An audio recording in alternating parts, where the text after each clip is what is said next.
On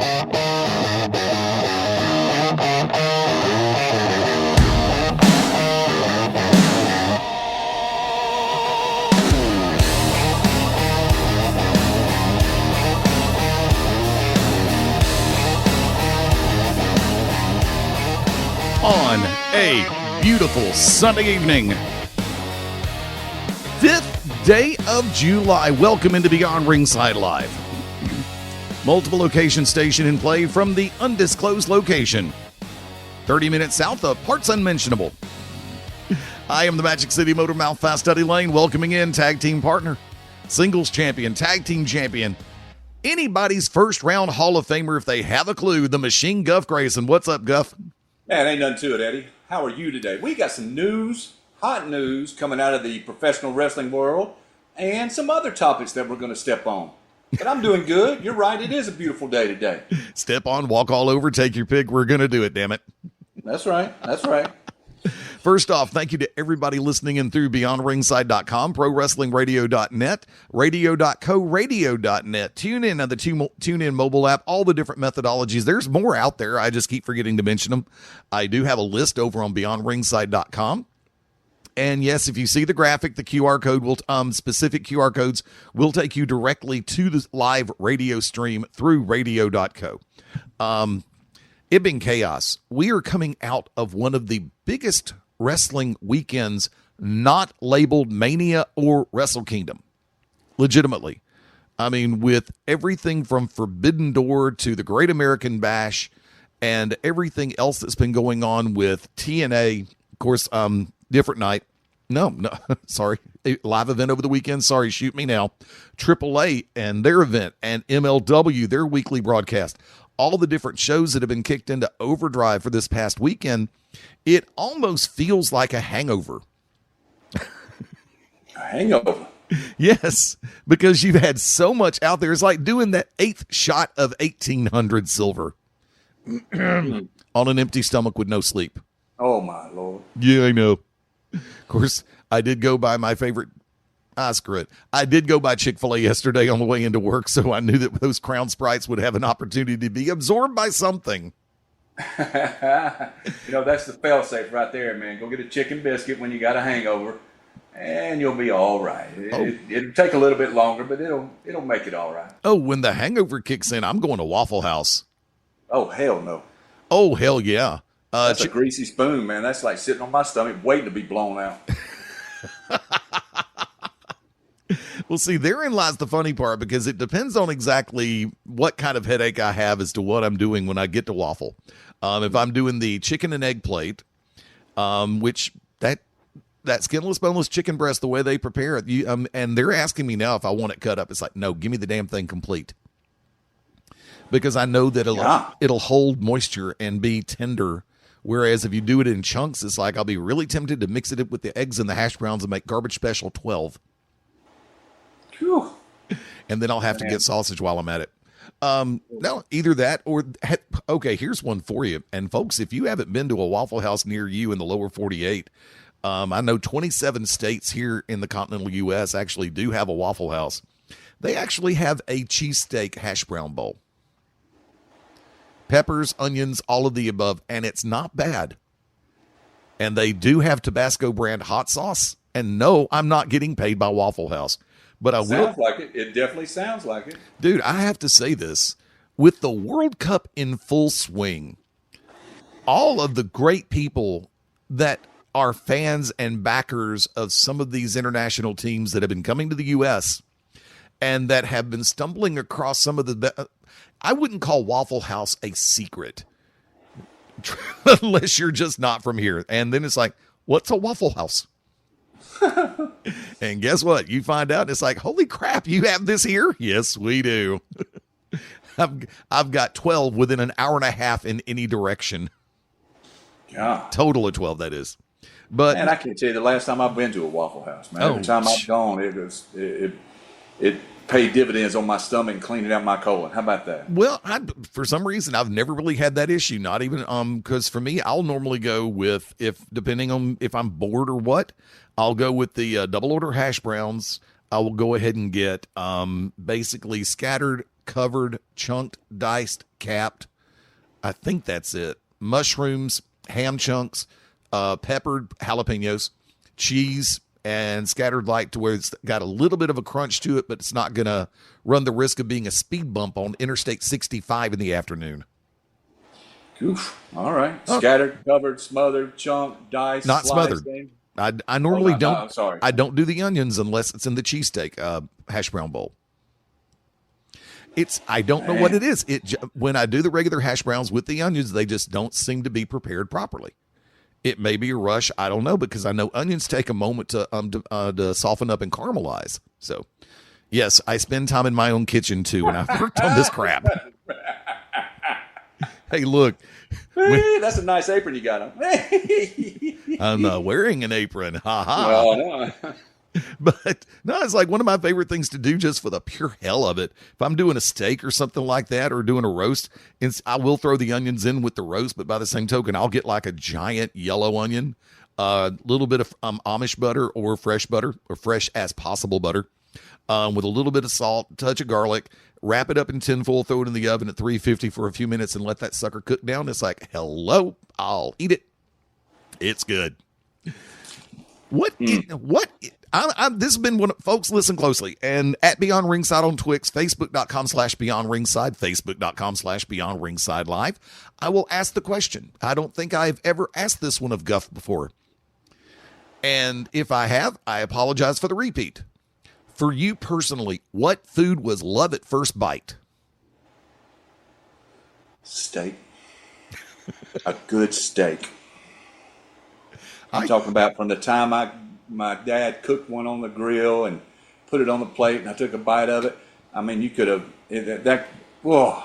I love a steak, man. Oh, you and me both. Give me a good old-fashioned ribeye. I'm happy. Ooh, bone-in ribeye, Delmonico, cowboy cut. Yeah. Whatever the case may be. I'm dangerous with that. I'm throwing that one out for everybody listening. And for the record, let me go and throw this one out for our international listeners. Love to find out especially what you would consider your love at first bite food item. Because I've looked and we've got listeners coming in from Spain, Denmark, Germany. Thank you all for listening. Canada, Mexico, all the way. Australia's tuned in every once in a while. So for everybody who's jumped on board, thank you. Greatly appreciated. I even saw you had a couple from Mother Russia.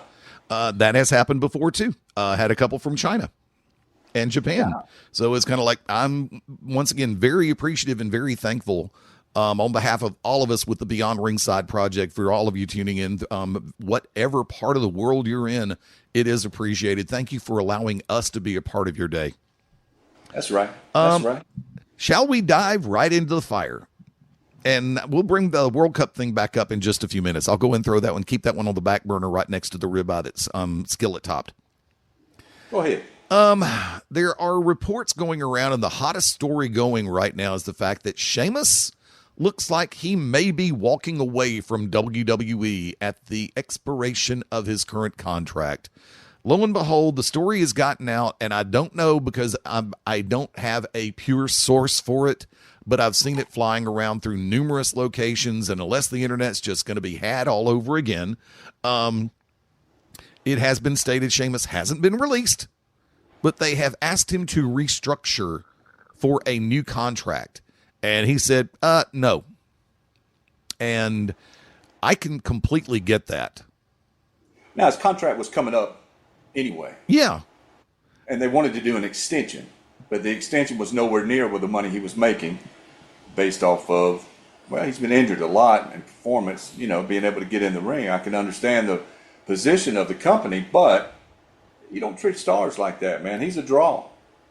And has been an ambassador of goodwill for the company, just like numerous others have. And this whole scenario, once again, is coming back. And let me go ahead and let you lay out your thoughts and ideas on this whole scenario before I go off into it, because I got on my side waiting to go. All right. Basically, here it is. They're doing the same thing to Sheamus as they did to everybody else they let go right after WrestleMania, when they chopped the roster down to nothing. They're scaling back and scaling back So the stocks or the CEOs or whoever, the board of directors, are going to be making more money, more money, more money. Now, everybody wants to wrestle for WWE, and they're using that to their advantage, saying, okay, you can wrestle for us, but it'll be for the money that we say. And it's probably less guaranteed, more on the how many T-shirts you sell and stuff like that. That's terrible. That's a bad way to do business, because you're not going to keep top-notch talent, draws, when you have to do things like that. And based off of the past, you can predict the future. They'll screw this up just like they did everything else, just like they did New Day, et cetera, fill in all the blanks, and find out that they're cutting it down too much. They're cutting too much meat off the bone, and there ain't enough to feed anybody. Well, they feel that as long as they have NXT bringing up fresh talent, no matter how many botches you're going to get out of any one particular talent, they're still going to be able to save a dime here and there. And you made the reference to the front office. And of course, for those who thought for a second that I would not open fire with perspective on Mark Shapiro and Ari Emanuel, you thought wrong. Because I'm sorry, it's... You know, when I did homework on Shapiro, and I love the way publicists spin things.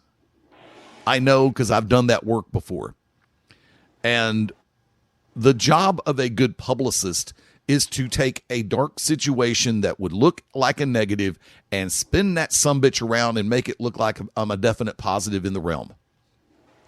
There's only so much spinning you can do, because I'm going to, if you did not know, now you will know that this Mark Shapiro, who is with TKO Endeavor, is also the same Mark Shapiro who was a part of the front office of Six Flags when Dan Snyder was owning everything.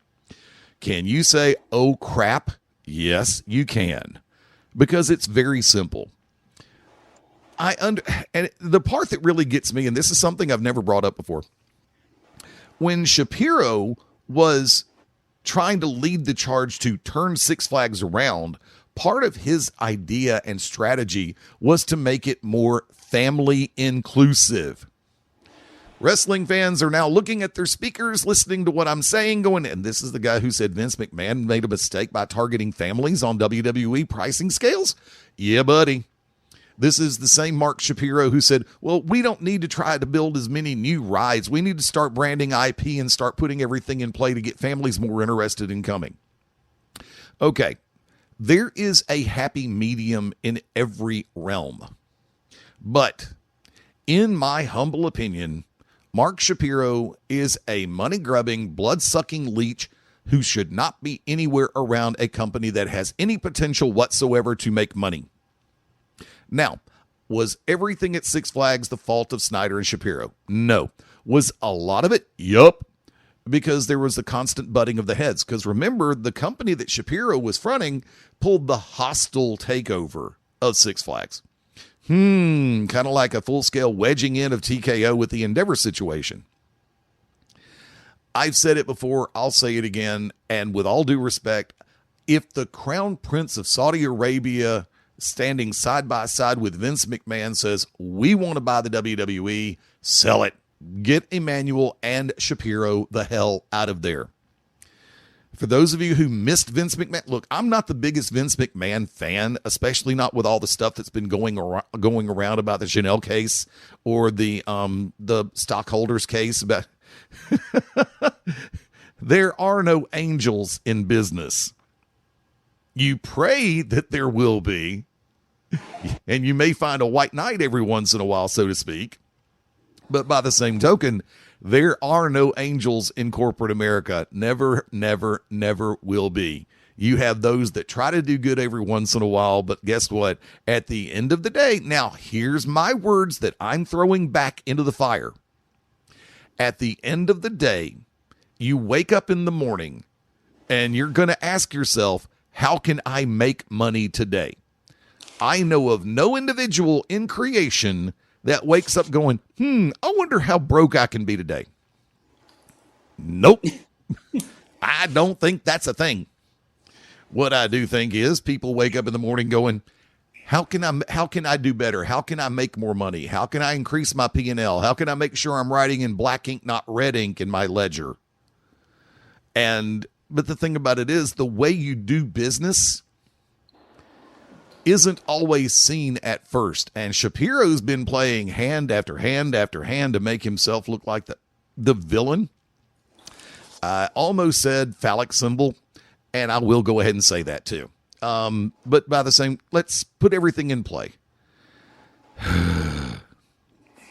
When it comes to Sheamus, a person who has been very prolific with WWE programming for years,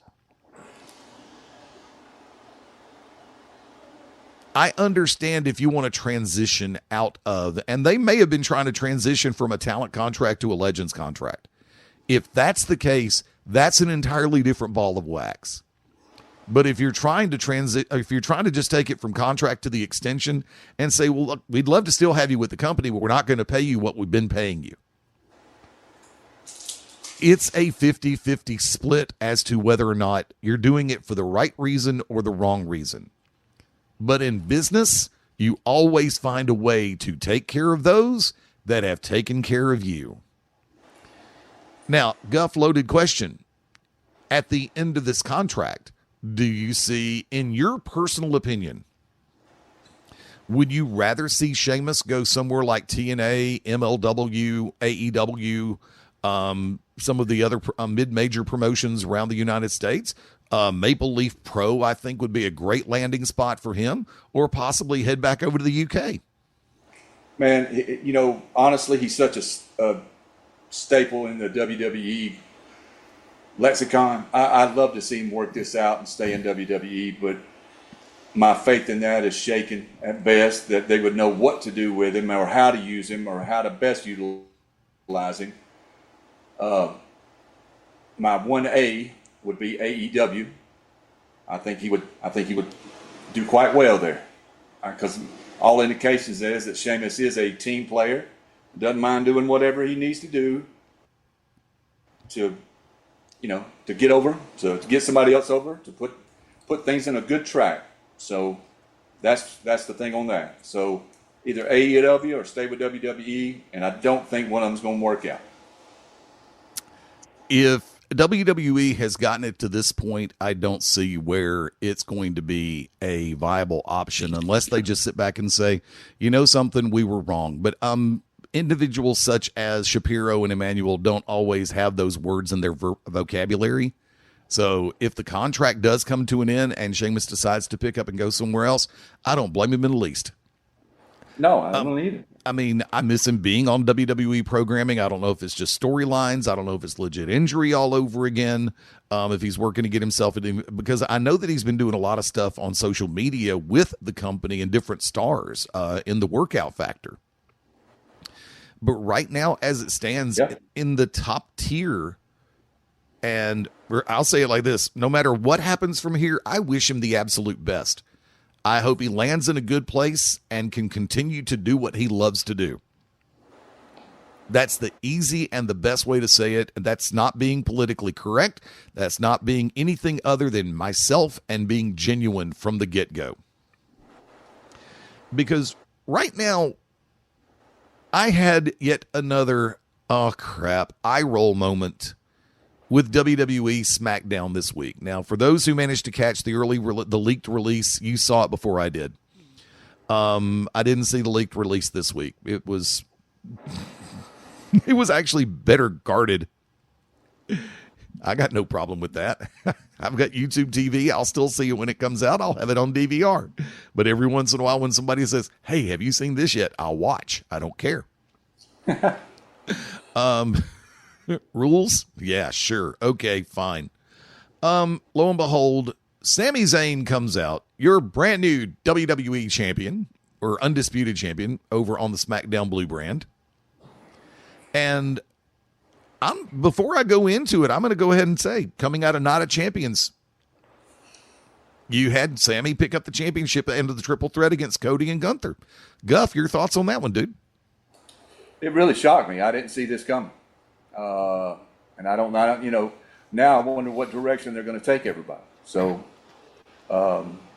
I know they wanted to ever since they had the pay-per-view over in Saudi Arabia, wherever it was, and he went under. But I'm not sure the direction. I don't know if he can carry it. You know what I mean? Yep. So that's my opinion on that. I think that he can on a limited basis. And I brought this up on Wednesday. Words that have been bandied about over the last few days include the term transitional champion. I said it then, I'll say it now. For those who are very familiar with the iconic persona of the American Dream, Dusty Rhodes, son of a plumber from Austin, Texas, 3-time National Wrestling Alliance World Heavyweight Champion, and was known as, in principle, a transitional champion. He never held the title that particularly long, but he did hold it, and held it 3 times. Go back over history and look at the title reigns of John Cena. Go back and look at the title reigns of even Ric Flair. The object of the game as the champion is to help build and add to the legacy of a championship. I say that to sit back and say, don't even get me started about Monday night. But I will put this in play. I'm happy for Sammy. I'm glad. I mean, look, you can call it a Lifetime Achievement Award. That's great and wonderful. I'll go with it. But where we ended up on SmackDown, when he came out, I'm enjoying the moment. And then when he flipped on the fans and said, how many of you booed me over the last little while? And da-da-da-da-da, it's like, there you go. Play with it. Have fun with it. Look, I will say this. As it pertains to Fast Eddie Lane, I am heel by birthright. Babyface by bad casting. Or central casting. I don't know about all that now. Oh, trust me. I'm much happier being a heel. It's more creative, too. Babyfaces have to be vanilla. Heels don't. Who knows that better than me? There you go. Both of us. I mean, my God. As a babyface, you can only say a certain amount of things a certain number of ways. When you are a heel, you can open up the vernacular and open up the interpretation factor. And if you can leave people going, wait, did he really just say that? That's the name of the game.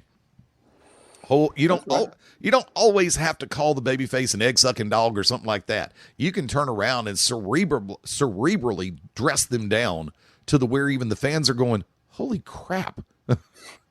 I'm not sure what he just said, but I know it wasn't nice. There you go. He's not a nice person. No, I'm not. Not by nature. I'm not. Heel by birthright, babyface by bad casting. Trust me, getting into this industry, when I was training and then made the move into being a heel manager, that was the absolute, when I knew that I had the capacity to almost start a riot and not even have to, without taking away from the match. Do it before, do it after, do it during the promo spots. But coming back to SmackDown, lo and behold, okay, fine, here comes Cody, here comes Jay, and I'm sitting back going, God, are we going to rehash this crap? And the segment lasted forever, and I'm not being California Valley Boy inflection on that. Legitimately, the segment went too long. And Jay it's funny because lo and behold, the announce team, and he's not going to try to run it back. No, because Jay's having to try to be heel and save Sammy in a babyface capacity. Because Sammy got a little bit of the crowd to turn on him, and that was not exactly what they needed right then. But a tweener never hurt. But when Jay pops off and makes the comment, I got to bring the title back to the family. Wow. And then Cody interjects, and here comes Adam Pearce. So I guess tonight or in SmackDown, we're going to get, I say I guess, we've already seen the show, kids, that you're going to have a number 1 contenders match between Jey Uso and Cody Rhodes. The second that Pearce said that, I sat back and went, Cody's going over. Because they just can't get out of their own way. if you're going to put it on him just to take it back off him, and look, I've seen all this. I've read the comments. I've seen all the stuff on all the different platforms. Well, they only did that because they're in Saudi Arabia and they wanted to actually do something to appease people over there because no titles ever really change hands over there. Granted, got it. Understand that.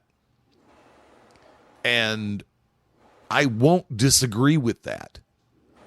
But the rematch for Cody and Sammy is supposed to be Monday on Raw. This is a SmackDown championship. Why is it moving to Monday Night Raw? Are we going to have Reigns or somebody with the bloodline? There's that word again, interfere. I'm really at a point where the what are we doing has been superseded by why am I still watching this? And then I get to the 6-person or the 6-woman tag a little bit later on in the night with Tiffany Stratton, Chelsea Green, and Charlotte on one side. Before I'm going to that, let me stop for a second because, Guff, like what I laid out there, let me allow you to digest and come back and play on that for a second. All right. About the stuff with Sammy, Cody, and Jay. Your thoughts. Your thoughts, my friend. No, I mean, it's the same. I mean, I told you, I don't know if he can carry it. And I think he's going to be just a transition. We knew it. We could see it a mile away. Poor writing skills is all I can think of. So that's about it on that. What else can you say about it? I have no idea. I'll say. Tell you what, folks, going to take a quick one. Guff and I will be returning in just a moment. You are listening to Beyond Ringside Live.